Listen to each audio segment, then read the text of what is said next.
Hi guys and welcome back to Milk Mummies. Today I'm joined by the incredible Jade Anouka, writer, actor, poet, and someone whose work spans stage, screen and storytelling in such a powerful way. In this episode, we're talking about identity, queer motherhood, ambition, and what it really looks like to build a creative life whilst holding so many parts of yourself at once. Let's get into it. Okay, but starting gently, Jade, hi. Hi. How are you? I'm good, thank you. How are you doing? I'm really, really good, thank you. I'm huskier than normal. Hay fever is doing its thing, so... Sounds good, though. Right? I'll take it. Yes. Apologies, guys. Listen, thank you so much for coming down. I really do appreciate it. I'm looking forward to picking your brains about all things motherhood, balancing career, life, motherhood, sleep, no sleep, all of that stuff. Yeah. Before, I guess we jump into... all of that. Who were you before all of this? Before work, before motherhood? Who were you? How was life? Gosh. Life was good, but before motherhood, it was definitely very much focused. Work was the thing. Yeah. It was work. It was getting the jobs. Acting's it's relentless. You're always going for the next job. There's always something next, So before that, it was very much that focus. Yeah. It was work hard, play hard. Okay, nice. Yeah. Okay, cool. Sorry, I just made me think. I was like, yeah, I missed that. I had to play hard. Now I played gently, but it's cool. What shaped your sense of identity growing up? Oh, gosh. It's funny because I very much think growing up, I was always changing, adapting, didn't really settle in a kind of understanding of like who I was actually. Okay. I think as far as, I started off, I was really into sport. Athletics was my thing. And then I sort of moved house and then I stopped doing that and started acting. And then even then I was like, well, acting isn't something I'm going to do. That's just a hobby. Because I didn't know you could be an actor, growing up. And so then I went to school, like drama school, and I was like, well, this also isn't really my world either. And I've always very much felt like I'm floating between worlds and like code switching, I guess, in many ways, okay, I'll do this for now. So I was very much like just running through life, grabbing all the fun as I could and working for the next job and not really looking further than that. Okay. Now, I mean, if you guys don't know, how could you not? But if you don't know, I know obviously, yes, you are an actress. Yes, you're also a poet. Yes, you are a writer. So were they the main three lanes you were floating in between? Or just, I don't know, just trying different things whenever you could? If that makes sense. Yeah, I sort of always wrote poetry, but I didn't call it poetry when I was younger. It was like lyrics, like garage lyrics. Hey. Or like songs. And then it was only after actually drama school then I started doing much more poetry in London. And so poetry became a really good thing to do when I wasn't working as an actor. Understood. It was great for those resting times, and it meant I could perform as well. So I did a lot of slam poetry nights. So I was still doing both very much so, but acting was the focus, and those other things and the actual writing, like playwriting, other stuff, that came a lot later. Yeah. Okay, cool. I see. Did you always know you wanted to be a mum? Actually, yes. Yeah, okay, cool. Yeah, I did. My sister's 10 years younger than me, and I remember asking my parents for a little sister. And obviously they delivered, which is great. Thanks, thanks. And I would tell my mum, like, you're not even going to have to look after, I'll look after, You do it, I'll look after her. I hit the mic there.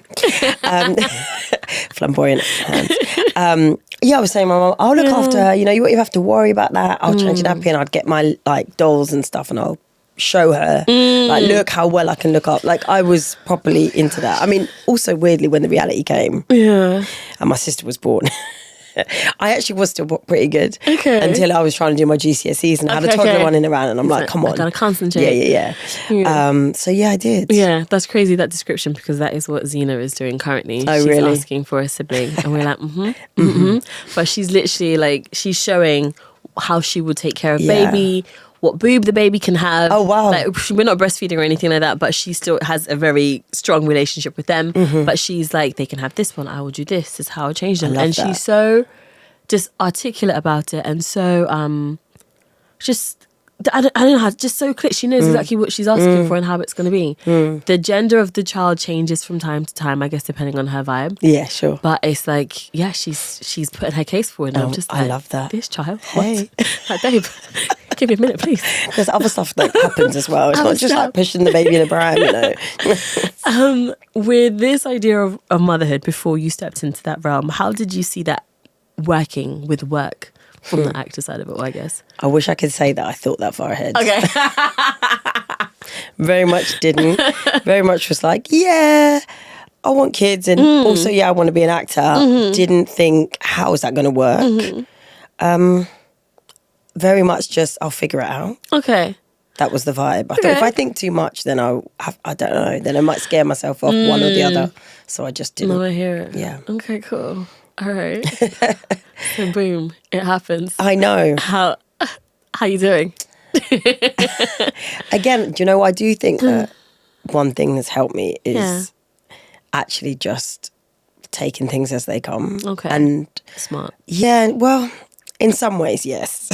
But I have learned that when you have kids, there are things you do have to plan for and prepare. But there's an element of just going, do you know what? We'll figure it out. Yeah. We'll figure it out. And like, yeah, it's been different to what I thought. Okay. But Different good, different bad? Well, different both, good, different challenging. actually. Okay. Yeah, some bits have been better than I thought and some bits have been harder than I thought. Yeah. And also it's just like, it changes every day. You know, Yeah. it's a new experience. I feel like, it's way less boring than what I was made to kind of believe. Okay. Oh, choke. The worst. Go on. So way less boring. What were the boredom bits? I feel like when you get older and like people start talking about, you know, friends or whatever, peers start talking about either wanting kids or not. I've had a lot of people be like, yeah, but it's just boring. You know, the idea of having kids is boring. Okay. And I think on one hand, I've tried to actively go against that and be like, no, you know, kids are just, they come with you, you know. Yeah. They're portable. You just bring them along and it's not boring. You can still do what you want to do. Yeah, and yeah, I very much had this idea of trying to like make it not boring. And I actually do think it is less boring. And that's a weird way of putting it, boring, because there's a lot going on. But also there's things you just got to do every day. Yeah. And there is a monotony to it, I guess. Okay. I was about to ask if that's what it was. Because I do recall a guest maybe saying something similar, like it's the same thing every day, and that's the bit that can kind of is grinding on her sometimes. Yeah. So I hear that's that. it. I do hear that. And I guess because the one thing that I feel like the way that's differed for me is that because our lives creatively, our work lives change all the time, that actually we're constantly having to adapt to how our family works. Yeah. And so that stops it from being exactly the same every day. Got you. Yeah. No, that's a good way to put it. Yeah. Contemplating. Okay, cool. No, I'm really mulling that over. Now's not the time to ask the next question, but I'm like, no way. No, it's cool. What are you thinking? Wait, what's going on? No, it's like just thinking about, as you said, like you're having to, because of how you work, how we work, you're forever adapting and changing and shape shifting almost to kind of suit what your family needs, potentially based on the job.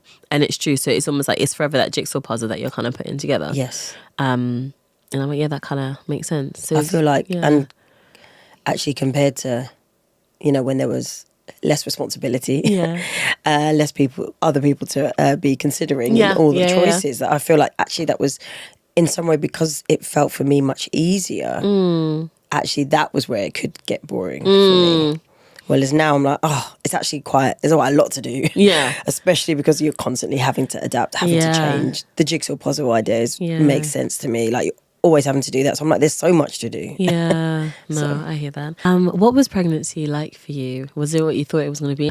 Do you know what? And it's a weird one because I don't know why I feel weird saying this, but it was great. Yeah. I really loved being pregnant. Same, yeah. I found even now when I'm saying that, that's my overriding feeling. Okay. But I found the really early stage quite hard. especially because we, you know, the way I got pregnant was IVF in the end. Yeah. And so we were aware of it from day one. You know, we knew exactly when everything was happening. Yeah. So, you know, those first 7 weeks where maybe a lot of people wouldn't even know they were pregnant were hard. Yeah. Because we were just, they were so tense. And actually I was working at that time. Okay. And it's that, you know, thing of like, we're keeping it a secret, we're monitoring it, but we're working, but we're having to adapt. And I found that hard. Once it was out in the open and once like my bump was showing, I felt like, I know what this is now. Got you. And then I was able to enjoy it. Yeah. Was the IVF process quite difficult? I know it's quite grueling though, it's tough. It is. It was because before IVF we actually tried IUI, which I know a lot of people don't know about intrauterine insemination. It's basically a much simpler thing. You just basically you can use words. I thought you can say the things. It's so good. Well, I was like, the easiest way, it's not like this, but the easiest way to explain it's like a turkey baster. Right up, put the sperm in. Okay. Right? Straight through the cervix, basically. But it's under controlled environment. But you put it all the way in, right there. The swimmers don't have to do much swimming. We're putting them right there in the deep end. Yeah. And you sort of just time it right. Okay. And you kind of think, oh, well, that should work. Like all the timing, like there was nothing particularly that meant it shouldn't, but that didn't work. And we did that like 6 times. Wow. And so it was like that was quite hard. Yeah. Because that's, you know, every month, every time I did it with every cycle. And it was like you do that and then you got 2 weeks to wait and then you can do a test and you're like, oh no, and then you got to do it again. And that was tough. But so the decision to do IVF was like, oh, we never really thought we'd ever get there. Okay. And then it was like, oh, okay, all of the hormones, all of the injections is tough. It is tough. We were quite lucky. I feel like I was lucky in that we ended up doing it during COVID. Got you. So actually we were able to have our own little bubble and not be like, because I don't know how people do it when they're trying to navigate being at work and having to do a certain injection at this time, take this at this time, and it really is tough and going through all the emotional roller coaster that comes with it. But ultimately, when we then did IVF, it worked first time, so I was just happy. Of course. No, I was happy, and so it was grueling, but ultimately by that point I was just like happy. So. Yeah, no, I hear you. What was like the support in that space? What was that like? Obviously, as you said, it's COVID, so obviously the world is everything is changing or has changed in that time as well. How did you navigate that space, I guess, in terms of support? It was difficult as well. Like my wife wasn't able to come into most of the like appointments and stuff, and so just not having your person there, it was hard. Luckily, by the time birth happened, that kind of COVID stuff was over and she was able to be there. It is tough actually. There's not much out there. And when I was pregnant, we were like searching online for, you know, especially like same-sex female motherhood, pregnancy, especially then trying to find people that are British because the system's different.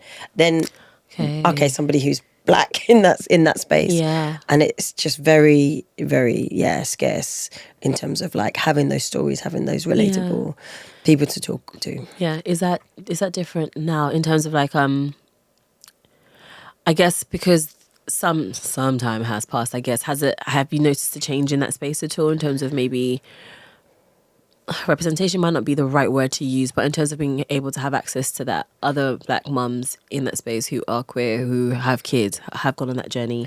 There are there's some WhatsApp groups and there are communities there. It still feels like actually that bit of your life when you're like trying to conceive or you're pregnant, that's hard. Once you have the kids, you can kind of feels easier to find the community. Got you. But it's that bit when you're starting off and you're on your own, or it's just you and your partner, and you're like, I don't even know where to begin to look. Got you. I found that bit hard. Yeah. Okay. So you obviously went through the process. Yes. Birth and stuff for you was how was that for you? The birth, the birth didn't go to plan. Okay. A, B. We ended up with C. Okay. C for cesarean. So. Yeah. Do you know what? It's a funny one when I think back, because ultimately we were both safe, we were healthy, alive and well. So, you know, it's bad because that's like the minimum that you want. But it's a big deal. It's a big Still, do you know what I mean? deal. Like, it's the minimum, but it's like, yo. yeah, but it's hard. It's a funny thing to be like, oh, well, you know, we're both alive and well, so cool. But it's like, it should be more than that. Yeah. But ultimately, very happy with that. We had some amazing people, but That's great. there's also some moments where I'm like, okay, now looking back, I can like critique the care and go, oh, well, that could have probably been handled better. Okay. But ultimately, I do feel like I have a positive birth story. Okay. Even though I can also see trauma in it. Yeah. Mad. Which is a kind of weird juxtaposition, but I can see both. Yeah. I also feel like your vibe is definitely positive, and I feel like you're proactive, and like, so the way that you've been able, as you said, is positive, amazing, a positive birth story, but you can see the trauma. So I kind of feel like I see the rationale in you even just saying that, and I see, as you said, you've given the critique and stuff, but you know what you're focusing on, if that makes sense. Yes. That's such a weird way to put it. Yes. But no, I hear you. Okay. Well, as long as how are you in terms of anything trauma side? How are you with that in terms of the birth? Yeah, I am actually good, and I think that's why I'm like I feel like it's still positive because I do look back and I can like compartmentalize. Is that a word? That is a word. I wow, use it often. That's a long one. Yeah. Yes. Like, okay, that probably could have been handled better. But actually, if I think about that, I'm not re-traumatized by it. I'm not. It doesn't bring up. I'm just like, oh, what a shame. But also, I can focus on the good stuff. Yeah. And actually, I'm like, do you know what? Everything that happened in terms of like having to have what ended up being an emergency C-section. Yeah.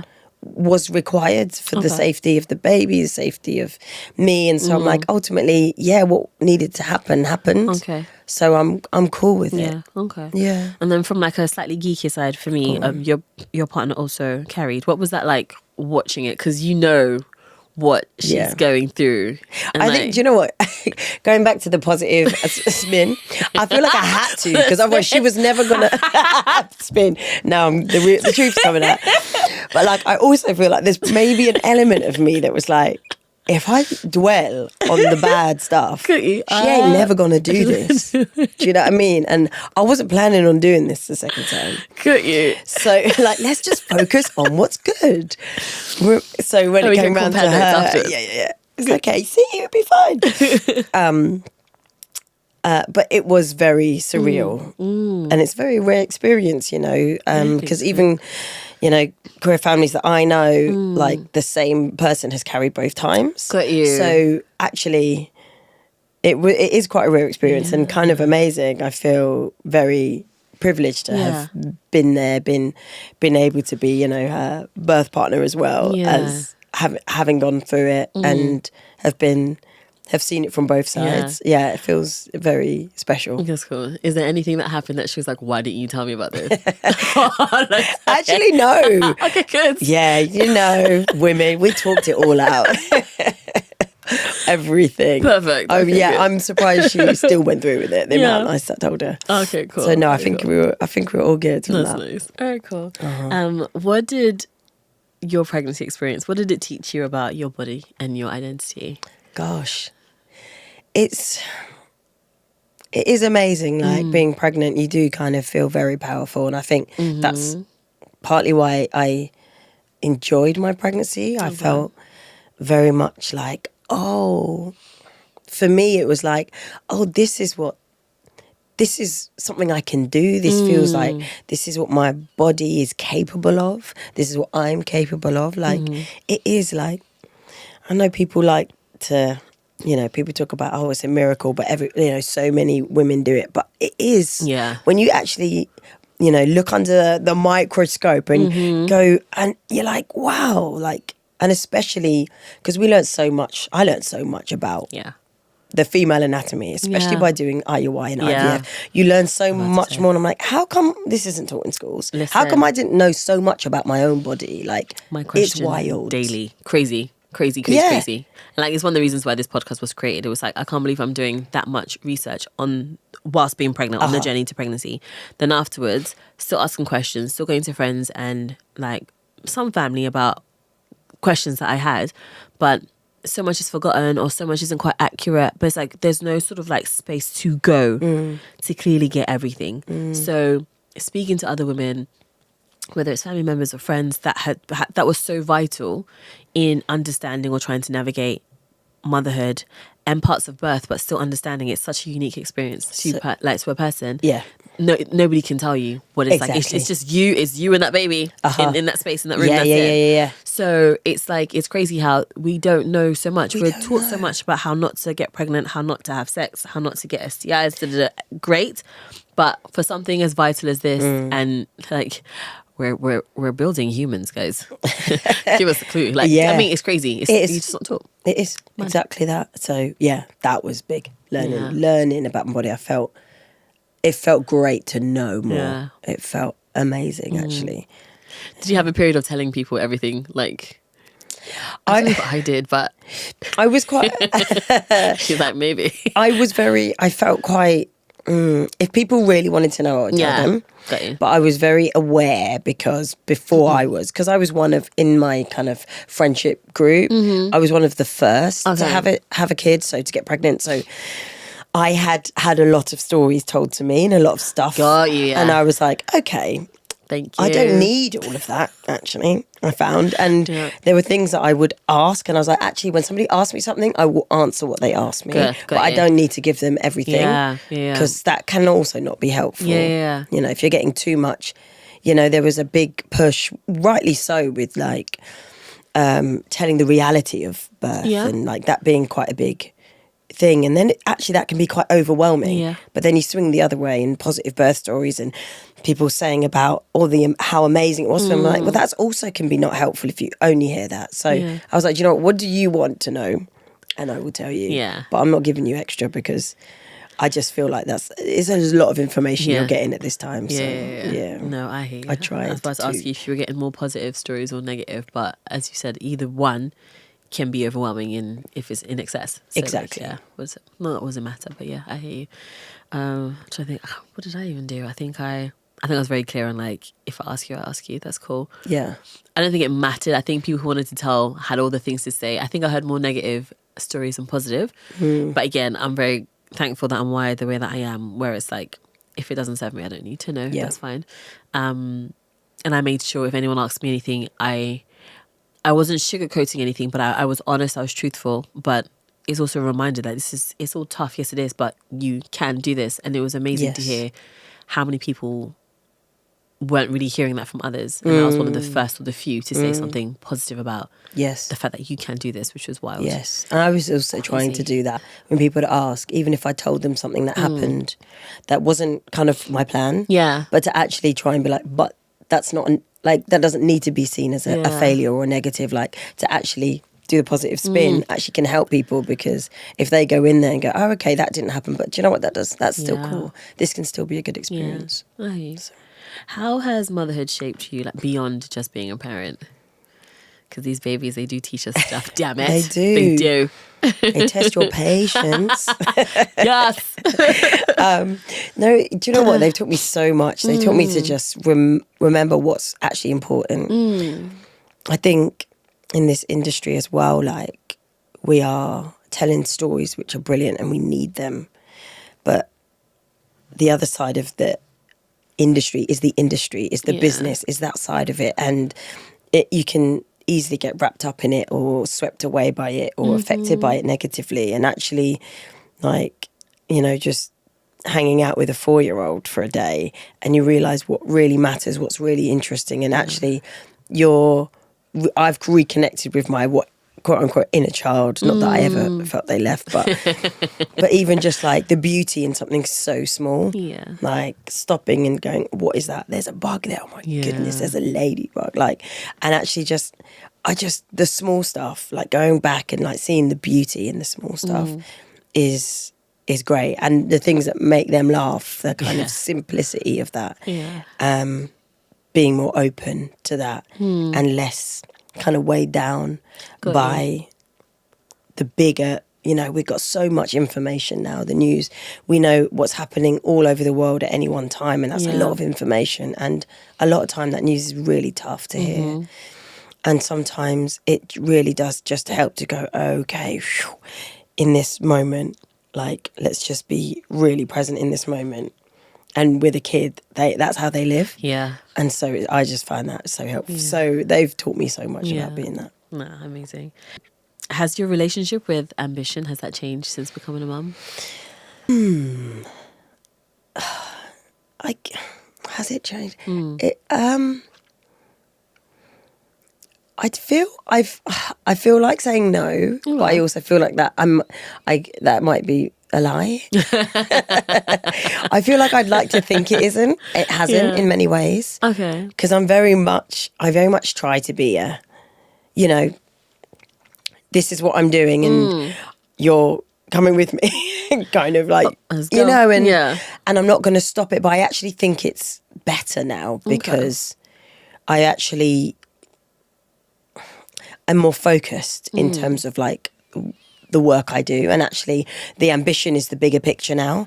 Whereas before, I think I was always thinking, what's the next job? What's the next thing I'm going to do? Well, it's like, okay, let's think about the career. Let's think about what the long-term goal is, rather than just, I need a job. Yeah, understood. I don't know if that really answers your question. No, it makes sense. Like, as you said, it's the bigger picture. Like, you're building now, not just for yourself, but for the unit, right? And you're having to also be present to what's happening right now at home in your life. So it kind of, it makes sense to me. Like, you're being maybe more mindful of what you're choosing or how you're choosing it, that kinds of stuff. I think so. Like, I don't know. I guess ambition is, it's often got quite a negative, it's given quite a negative tone. Yeah, but not in this space. Hey, yes. Ambition. We got shit to do, guys. We do. Yes. So I'm here for it. That's it, I think. And so it's like, no, it hasn't changed as in it hasn't diminished. Yeah. Like what I want to achieve in my career hasn't gone down, hasn't diminished since having kids. Yeah, okay, I hear. I shouldn't have hit the chair because I got to edit that out. Never mind. Well, I forgot the sound for that. It's great. Anywho, you've been working consistently, like, for years, I'd say. What does that look like? What does it actually look like behind the scenes? What is that like? Like, since being a mother? Do you know what? Maybe a bit of both, actually. Why did I complicate the question?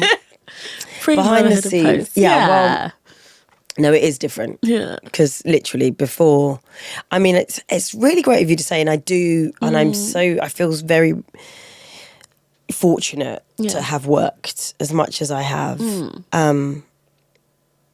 But what is interesting is, like, before kids, there's always time between jobs, even if it looks like somebody's, really booked and busy. There's always often multiple months and more. And before that was really tough time. Okay. Whereas now I'm finding it much easier because I feel like my life is filled with other stuff that I enjoy as much. Whereas before I was like, it was the emptiness between the jobs. I found tough. Yeah. Whereas I find it much easier actually since having children. Yeah. That I'm like, it's not emptiness between the jobs. Actually, it's just as full, if not more. Yeah. So that's not your question. What was your question? Just gave some info there. I was asking, what does it actually look like behind the scenes with you working, with you having worked consistently for years? What's that like? I guess maybe the pressure of it or the lack thereof. And then Yeah, I think it's admin hell. I'm not very, as I've said, I'm very good at this forward planning, but you sort of have to. Yeah.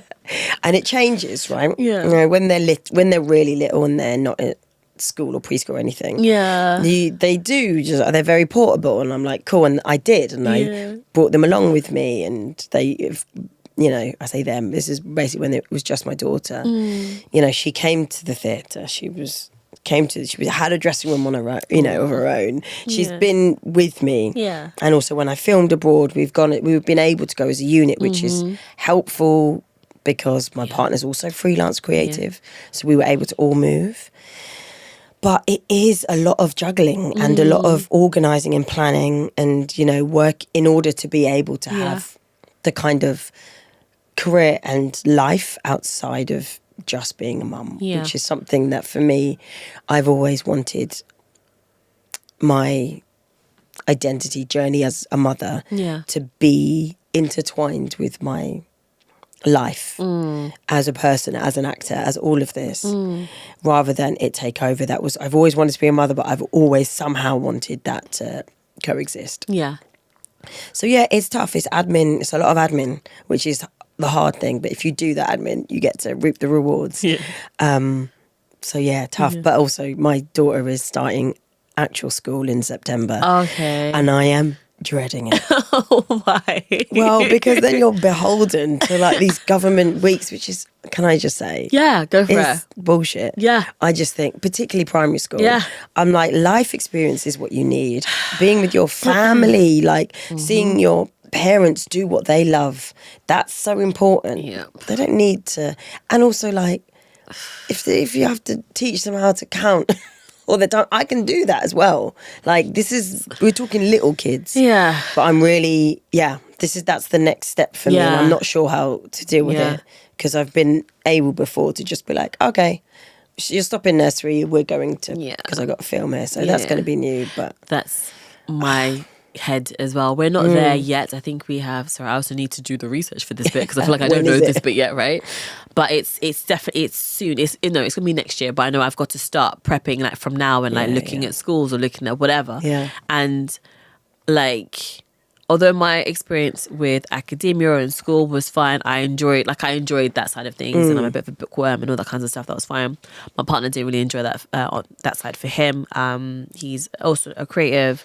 It just, the structure was not for him. Yeah. But either way, putting that aside, both of us are in the space of but why do I need to answer to you? What do you mean I can't take my kid out of school? Or what do you mean I need to explain my this? Why am I getting fined? Like, if you're unhappy with the curriculum, like, we're gonna then have to add to her workload or to her plate in order for her to get the types of learning or understandings that we want her to have as well. So it's like this idea of such a rigid structure doesn't work for us. We just want to pick up and go. It doesn't work with our kind of work. It really doesn't. So we are both dreading this part so hard. Yeah. Like, homeschooling has been thrown around a little bit because a few friends are doing it or have done it. I don't know if we had the... I can't do that. Right. I just know I can't. So it's like... I'm finding the admin hard. I'm going to add lessons onto that. No. And maintain their attention span, everything. So it's like, I don't know how we're going to navigate that space, but I feel the same way you do, and quite a lot of people do. But then I also know those who may feel like this, but they still put their kids in school and stuff anyway, and like they have to just navigate that. That's it. I don't know. I wish I knew, but I'm going to have to go back to my old idea and go, do you know what? We'll have to figure it out. Mate. If and when it comes to it, we'll have to work out what we're going to do. But yeah. I'm going to start saving for that fund because I'll pay the fine then. Let's go, because you're not telling me I can't do X, Y, and Z. It's just not going to happen. Exactly. At all. And I just fully agree. It just also just, it feels like it so doesn't make sense to children if they have that opportunity. Why wouldn't you take and them? I do think, and I mean, it's different to holidays, but I also do think there's an argument for that as well, I think. But also, I'm like, this is, if your parents are working and it's the unit, like, would you prefer to split the family up, or is it better for that child that maybe the family will move and then they come back, all of that. But anyway, we can't solve that here, unfortunately. No, we can't, but it's on my mind all the time. Damn it.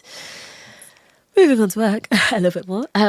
How do you stay grounded, like, in yourself, in the industry that can be quite, I guess, defining or quite rigid in itself, I guess, sometimes? Yeah. I find every aspect of this industry that isn't the acting really difficult.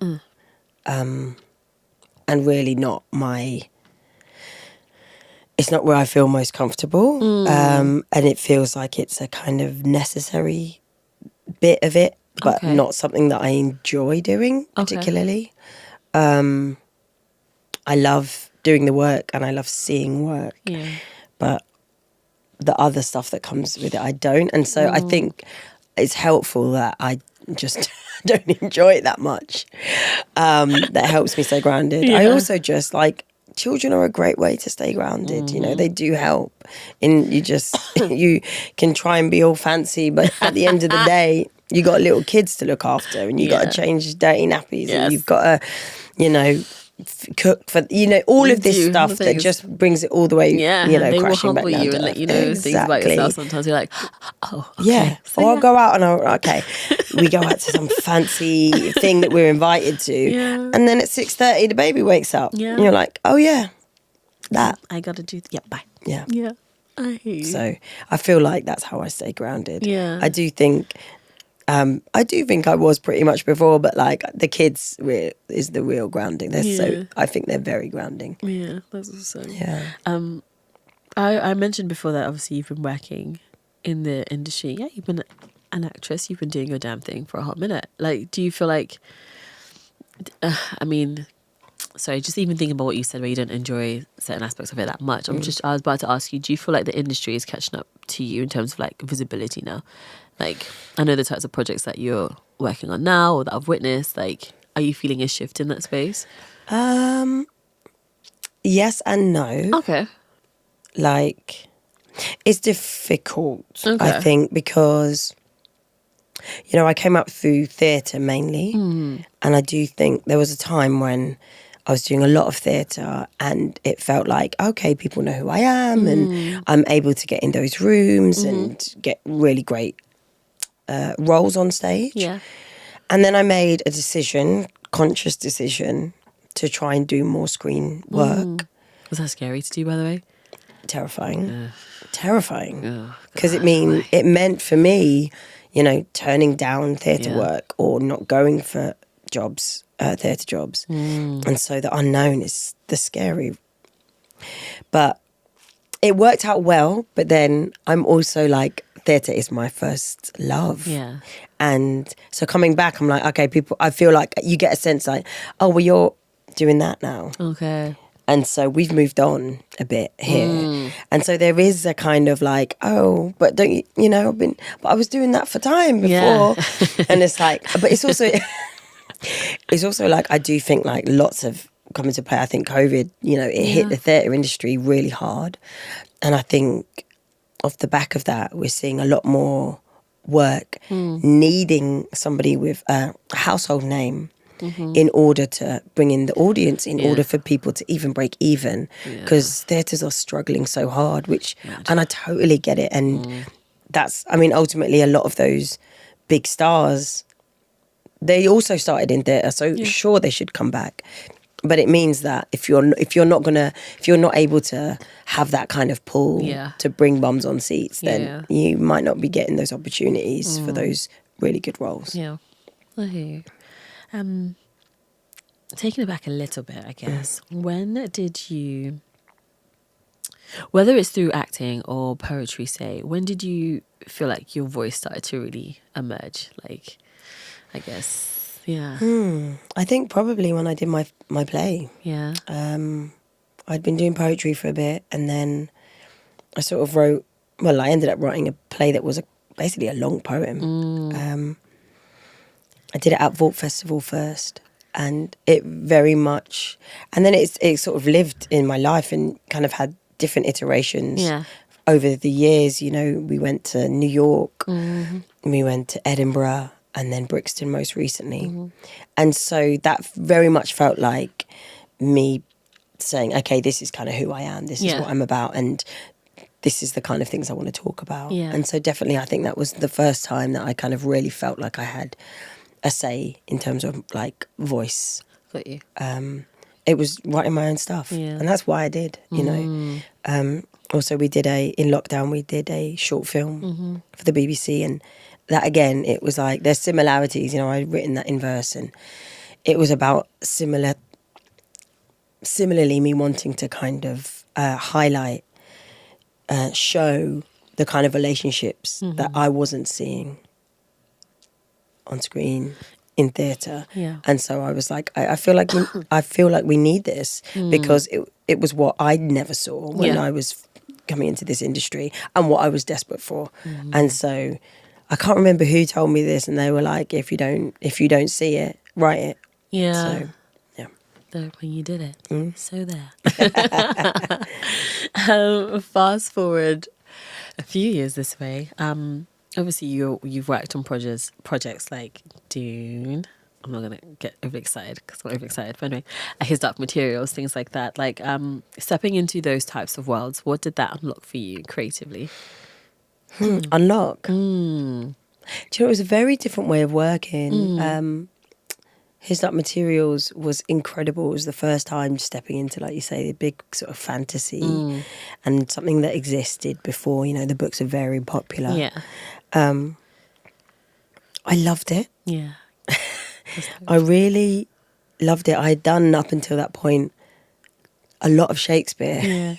And in some ways there's a lot of similarity, you know? Okay. Because there's these big plays or these big stories, and you need to find the kind of humanity underneath within, like, either it's Shakespeare's complex words or it's these vast kind of worlds. Yeah. And it's like, actually, we need to find what connects us underneath all of that. But also, you know, you just get a cool outfit, and I got to fly and do a fight scene. So, you know, I was just like, yes. It's so thrilling, that stuff. Like, I just worked on something, I got to do stunts. I was like, amazing. This is amazing. Yes. Throw me someone. It's Yeah. just like, it's so much fun. It is, you know, brilliant. it's something when I was training I loved. I did a lot of combat, extra combat courses and classes because I just really enjoyed it. But it's very rare I got a chance, and that was the first time, and I was like, yeah. Okay. Do big scale projects like those, like, do they shift how you see yourself or your place in the industry at all? What has been interesting with Dune Prophecy is that it is just bigger. Like His Dark Materials, I thought was big, and then stepping into the Dune world or the Duneverse, I was like, oh, and also that's like, it's an American company. It's different. And I was like, this is a huge project, that even the scale of the sets, everything. And I was like, oh, wow, to be part of it was and is incredible. Yeah. But you really realise how small you are within the whole kind of machine. Yeah. Scary or not? Scary and really thrilling because it made me go, oh, wow, there's so much more out there. And also there's so many more roles and opportunities and stories and people that want to tell these stories out there. And it's suddenly I was like, oh, the possibilities became bigger. Okay. I think I had quite a smaller idea of it, you know, of what was possible. Got you. The possibilities grew. Yeah. All right. With it expanding possibilities, and I love that because, like, how did that leave you, or like, what did it inspire in you? If that makes sense. Yeah, it's somehow it made me want to use the kind of whether it's how you shape your character, how you talk about your character, talk about the stories, but going, oh, this is actually an opportunity to kind of be what you didn't see. And there is opportunity when you are in something that's longer running or just bigger, that you're having those conversations with writers, you know, maybe for the next season or, you know, even rewriting the scripts there, or the showrunner, and you can actually have those conversations and kind of go, okay, use that to maybe say a bit of what you want to say or what you want to put into the world and try and make it a positive. And that's how I think of it anyway, and how I have been fortunate enough to do it in terms of my characters, both in His Dark Materials and in Dune, are kind of quite othered. And I found that as a really good opportunity to kind of talk about how I have felt othered, and how I'm sure other people do, and how in this industry we do, and kind of there's so much more to these roles, I think, and to kind of get that across and to kind of explore how a different character would face that othering. Which is a bit of a convoluted thing to say, but I just feel like there's just much more opportunity there. Okay. Shifting a little bit into poetry, what does poetry give you that acting doesn't? Poetry. Well, poetry, what I loved about poetry initially is that you can break all the rules. How so? Yeah, you can break the rules in poetry because I feel like you don't have to stick to like the grammar, the punctuation, all of this stuff, you can kind of like, it's not about that. It's about the feeling, the flow, all of that. And I found I was always, when I would write, I'd always just like mess up the punctuation or whatever. And I'm like, actually, I love that poetry gave me license, and it gave me the space to just play around and start from my heart rather than my head. Okay. And go, this is what I want to say. This is how I want people to feel reading it. This is how, rather than, I need to use this and I need to make sure that comma's there and that's got a capital letter. And I know it's like basic, but I guess with that in mind, is that where your most honest voice lives, in your poetry space versus acting? Well, I guess because it is literally my voice, I do always feel like I can be very honest. Yeah. That isn't to say that there is no truth and honesty in the work that I do that other people have written, because I love it. I love it and am attracted to roles where I feel a truth in there. Nice. In some way. And particularly with theatre, actually, now I'm trying to be a bit more picky, which is partly to do with being a parent and going, if I'm going to be out every night, it's got to be good. It's got to be special. Yeah. And also it feels like whatever the piece is saying or putting out to the world needs to feel truthful in some way, or needs to be provocative in a way that makes me challenge my own truths. So, yes, but the poetry is a way to just release and put out into the world a real honesty. Having said that, I've done very little poetry since becoming a mother. What is that even like? Like, if you're ever inspired to let me just... time. I don't have any time. It used to be that, when I wasn't working or whatever, I had a day off, I would go and sit among the trees and write poetry, and it was all very romantic. And now that doesn't exist. And it's funny because every time I do have some time, I can think of just 1,000 other things I could be doing. Yeah. And even with writing, I'm like, actually, I'm not going to write that poem. I'm going to finish that new draft of that play. Got you. Okay. Which is, I'm not very good at self-care. Okay. So I'm always when I got the time, I'm always taking the work, filling it with the work. Got you. Okay. I see. So we need to make more time for self-care. Because I feel like actually poetry often starts within that. There's very few poems that have ever made it out into the public. Okay. A lot of that is about just getting it out onto the paper. Yeah. So I don't know where all that's going. Okay. Interesting. Okay. What's something about your journey that people would be surprised by? She's like, everything. How to work. Everything. The whole journey of just getting to this point. Is that what you mean? Yeah. It's so funny. I don't know. Like, on one hand, I'm like, also, I'm very open and I've said a lot about my journey. I've tried to make it a point to be quite open and talk about my experiences, because I felt like when I was going through them, I didn't see that represented. So when I talk about, my play Heart is autobiographical, and it talks about marrying a man, that breakup, that divorce, finding love again, finding love in self again before finding love in someone else. And so I feel like there's nothing that will shock people because it's there. It's there.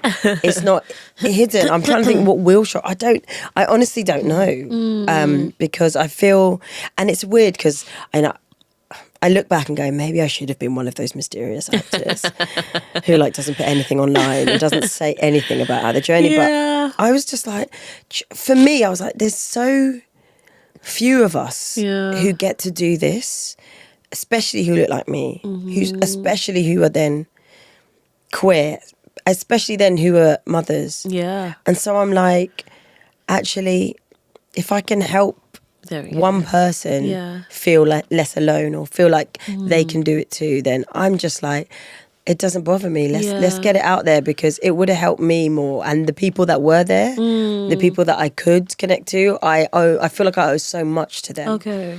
And they don't even know it. There were people who I just think, gosh, there'll be a moment where they said something in a acceptance speech, or I saw them do a particular role, and I was like, that made me just go, okay, I can keep going. That's me. Yeah. So, no, I hear you. And even, I love that you're saying that you're open and happy to have those conversations or be that transparent. But I wonder if he ever also felt like he didn't have the luxury of not being that. True. So I wonder if that ever. I don't think it. Yeah. I don't think it ever occurred to me. Yeah. It feels like, for me, it felt like to help other people feel like safe. It felt like even like coming out publicly. Like, the reason I did it was when the Black Lives Matter movement was happening. It was COVID. Yes. And I was very aware that like people were alone. And at that time I was like, oh, okay, maybe I could, there were some things I was like, maybe I want to talk to my black friends, maybe would understand that a bit more than my white friends. But then I'd be like, but then my black friends aren't queer, so maybe my gay friends or queer friends might understand that a bit more. And then, and maybe you don't have both, And so I was just like, do you know what? I felt like, let me just say, just so, not that I think anyone cared, like people don't care, but I just feel like, and I know this for a fact after my shows, but if there's just one young person who like reads that and go, oh, maybe I'll be all right too. It's like worth it. So I probably didn't ever consider having the luxury of not. Yeah, I hear you. With that in mind, I guess, what does motherhood look like? What does queer motherhood look like in a space or in a world maybe that wasn't built to blatantly support it, if that makes sense? Yeah. The idea of like, well, you've got an added layer of like worry or concern for your like child's safety. And I don't mean that in a kind of like physical safety, but like their mental, emotional safety. And that's because, not every situation you go to is up to date. There's like an added element of that, of having to repeatedly come out, of having to explain, and of having to, change things on forms. Some places are good, some places aren't. And you can see like teachers aren't as, the older they get, the more you interact with just teachers, this class, that class. There's always, you're always trying to assess. It's not only if people are okay with it, but if people are going to ask questions or just assume. If people are going to, it's not even about respect. It's like people just have not had that experience and they're not taught. It's not part of training. It's not part of like becoming a teacher or becoming this. People don't. And so if that's not your experience, I mean, my question is always just don't assume anything and just ask the question. Correct. People are always okay to answer a question, right? But don't assume. But there is always that. And that is the biggest thing, is like having to basically come out every single time. Every time. And my next question was going to be, have you ever had to explain or justify like your family dynamic? Repeatedly. Literally, weekly. Yeah. Any new environment. And it's even just sometimes just a little thing where, your kid might be invited to a party and you're like, it's Jade, one of the mums, like, because you're like, oh, and sometimes you overdo it. Got you. In order to make them feel okay, so it's not an awkward situation later. So you don't turn up and there's two of you and they're like, who's that? It's such a juggle, but you have to just, I mean, I've not been like physically offended, but it's more about it's just being like, oh, tiring. it's tiring. It's tiring. It's the extra, it's the explaining constantly. But you do it in order for it to be fine for your child. Yeah, this is true. It's funny though, kids don't, I love it though, kids are so, like my children's kids, they'll be like, does Hazel have two mums? I'm like, yeah. So she doesn't have a dad? I said, no. Then they're like, okay. Yeah, that's it. Just ask. Yeah. Accept, move on. That's it. Like kids are like, but adults, we're so awkward about it. And we don't want to ask because we think asking or whatever. And so it becomes this weird like dance a lot of the time. It's like just. And it's crazy. I guess maybe we'll see it with our kids if we remember to focus on this. But I'm always curious as to when did that shift happen where you stop being so present. I mean, we get to do it because we're creative, which is great. But when do we stop being so present? Or when do we start getting that awkward? Or when do we, I don't know, when does that shift happen where we become these awkward, weird adults instead of like these playful, accepting Totally. Well, I see it in like, I see it as a parent. Like, I'm like, oh, okay, I have to be careful not to show my awkwardness or something in front of them. Yeah. You know, if I'm talking to another parent and it's like, actually, it's okay to ask questions, it's okay to do that. And like, I might tell my child that, but then in practice, what am I doing? We learn a lot from what we see, don't we? Shifting a bit back into the career sort of space, I think you've touched on it a little bit actually, but have there been moments where you've questioned staying in this industry? No. Okay. I don't know what else I'd do. Genuinely, like, no. Yeah. Okay. Once I made the decision when I was whatever I was, 16, 17, there was no going back. And I think part of that was because people, like no one, like my family, like they've always been like supportive, but in a way like, just let it. Do you know what I mean? Fine. Yeah. You know? And so there's always been a bit to prove as well. And like even now, I'm always, I mean, hey, look, I've got West Indian parents, like I'm always still trying to prove to them that this choice of this life is good. It's good. It works. And works and can work and we survive and I'm happy. And yeah, all of those. How did you navigate, I guess maybe then and now situation, how did you navigate rejection earlier in your career, I guess, versus now if it happens? I mean, I will put it this way, badly both then and now. It's something I don't, people are like, oh, it gets easier. It doesn't get easier. It's terrible. I don't know. It's terrible. I'm like, there are many times I'm like, I don't really question why I'm in the industry, but I'm like, why? Why am I not better? Why am I not better at this? Yeah. We know this is part of it. Like, it's not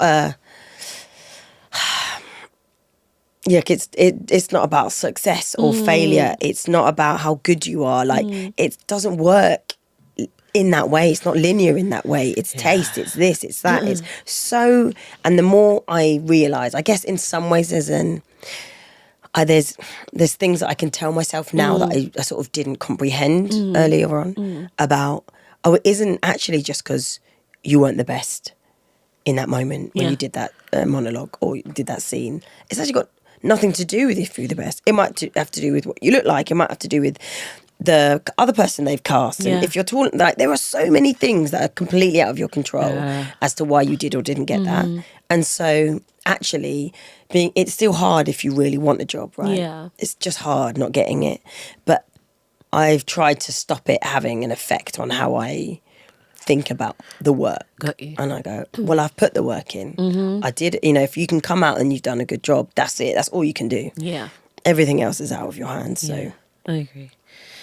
With you touching on pressure a little bit, do you feel the pressure to show up in a certain way, whether it's as a woman, as a queer woman, as a mother? Do you feel that at all? So I guess that's blending work a bit and I guess motherhood at the same time. I just feel like always show up as try and show up as your fully authentic self. Yeah. I try not to hide who I am, any aspect of it, whether that's that I'm a mother. Yeah. I mean, I say that. No, I don't hide that I'm a mother, but I do recommend hiding if you're pregnant. But yeah, don't hide that I'm a mother. I don't try and hide that I'm queer. I'm like, this is me. Yeah. This is like, I can do the acting. I don't know if that's a role you want me to play, I can play that role. But also, this is the person you're going to be hiring. This is who I am. And I feel like I just feel like transparency and honesty is just, we need so much more of it in this industry. And so I'm all here for being what I want to see in that way. Amazing. Are you thinking more about ownership or legacy or building something beyond acting at the moment? This word legacy is so interesting. I should have look it up. Like, I would love to know like what it actually means, but like, Ooh, quick Google check. Let's do it right now. Okay, let's do it. Let's do it right now. You think on that. Yeah. Like, what are we building? What are we building in? Yeah. What does legacy like actually mean? Oh, hello. Go on. AI overview from Google. Hey. A legacy is money, property, or intangible assets, reputation, tradition, impact passed down from a predecessor or ancestor. Often referring to a lasting, significant impact left behind. That. Yeah. I do think about that. I think about... Thanks, Google. Thanks. More so the kind of... the impact, that side, rather than like the assets or the money. Yeah. It's more about the impression. Yeah. The feeling that people have when they think of you. Got you. I think about my grandmother with that. Like, her legacy is so strong in our family, in the area that she grew up both and lived, both in Trinidad and in London with us. She lives so vibrantly through her children, her grandchildren, her great-grandchildren. Like, I'm like, wow, that's incredible. Like, we quote her all the time. We think about like her, the way she saw the world. And I'm like, that is the kind of legacy that is incredible. I would love that if my children, if they decide to have children, to kind of pass on, or they have children, to still be going, okay, this is the way that, you know, Jade saw the world, or how you should be with each. That I think is so powerful. And also, you know, like, hey, that would be cool. I think about amazing people that I didn't know personally that have passed, but they're little nuggets of something that have been passed down. I'm like, that is amazing, and you want that to be, if it's good and if it represents you honestly, which is why you have to always show up honestly your true self. Because nice. somebody might take something from you, and if it isn't you, then it's a. I mean, I don't know. I can't remember now. But can legacy be negative in any way? You kind of want that. You kind of want a true representation of yourself, or an aspect of yourself, if anything's going to keep living on, you know. I do. What are you becoming in this next chapter of your life? Even when I wrote this question down, I was like, yo, that's a big one. What are you becoming, Jade, in the next chapter of your life? Gosh, I think I'm becoming more...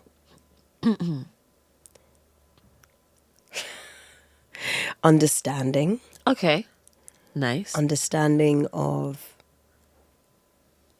you know, what it means to be a parent of like growing children. You know, whenever I thought before, I wanted to be a mum, I sort of just thought about having a baby. But like, these babies become children, become teenagers, become adults, become these like full-grown humans. And I'm like, I need to really understand this process of maturing, growing. And like, that has been quite big. And because of that, it makes me have a better understanding, or try to come into an understanding of the industry, of my place within it, of, you know, what I should be, or what I feel like I should be doing within society, how I feel like my work should reflect me, like a kind of better understanding of where I fit in the world. Okay. Which is a big answer for a big question. Yay. I That's a guess. great answer too. Yeah. Amazing.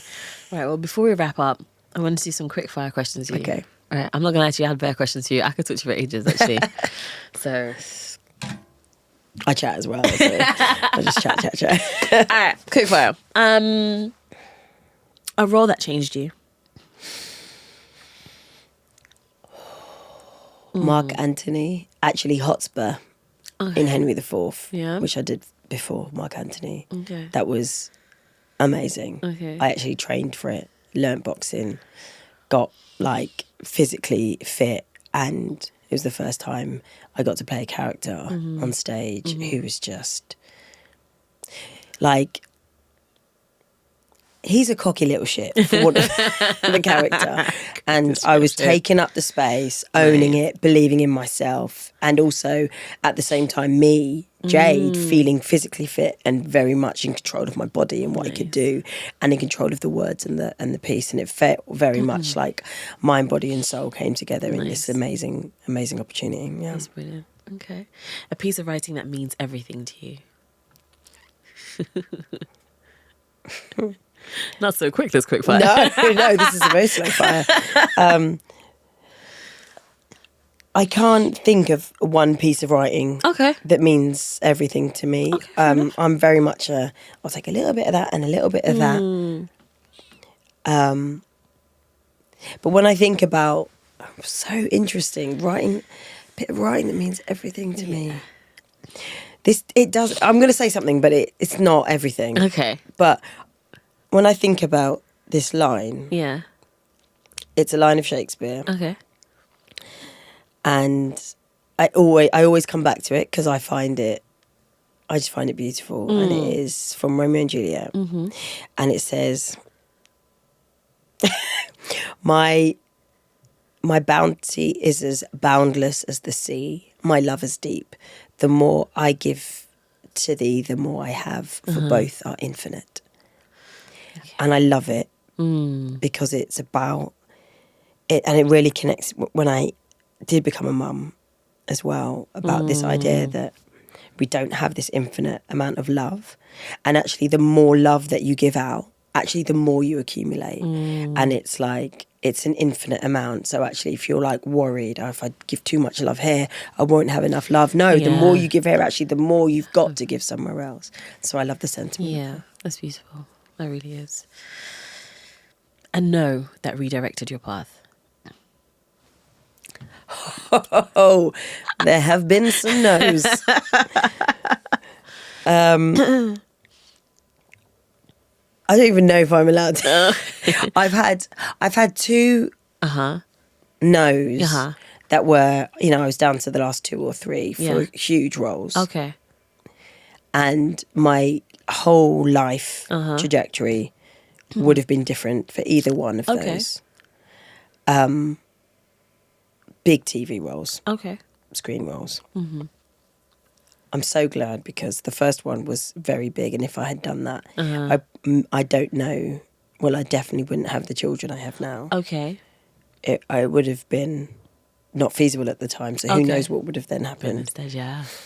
And the second one, I'm in retrospect so glad I didn't get it. Okay. Because I was able to have the time I had with my child. Okay. Yeah. That's some great redirection then. All right. Okay. What would you want more of in this season? In this season of life?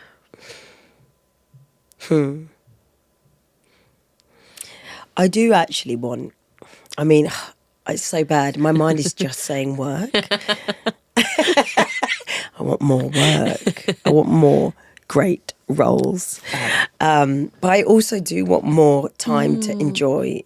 It's a cliche, but it does go fast, and you really see time moving fast when you have kids, because they grow quick, and it's just like, oh wow, I want to make really cool memories with my kids. Okay. And then lastly, one word for who you're becoming. Fabulous. No, I can't do that. I've no idea. Oh my God, I don't know. No. That's the keeping word? it. That's the word? No, I'm not. I'm actually not. I think I'm becoming the opposite of fabulous. I actually think it's the opposite. I'm becoming way more just like instinctual. Okay, nice. That's I'll dope. go with that. I still like fabulous though. Is that the opposite I'm of here for fabulous? it. I feel like it is. Fabulous, you have to put work in. you? Instinctual is just is. You Instinctual just is. But fabulous to me also just is. Like you just instinctually are. fabulous. Boom. She did 2 words there, guys. She did 2. Oh, amazing. Jade, thank you so much for your Thank time. you. Thank you. Thank you for bearing with the huss. Hey. And the coughing and the stuff. You're all good. But no, honestly, I just appreciate you sharing so openly and telling your stories in the way that you have done. Because I know, again, as you said, visibility is so important and it's so key. And you just sharing parts of your journey, what you've been through, I know is going to touch people. And even if they're not on a similar path to you, it's just even understanding more of other people, especially in a time where we need understanding more than anything. Yes. So yeah, it's been really special. Yeah, and I Thank you. appreciate this podcast. Honestly, it's brilliant. It's always just so helpful, and to just connect and hear other people's stories. For sure. Cool. And to everyone listening, as always, keep showing up, keep growing, and remember, your voice matters. I'll see you in the next one.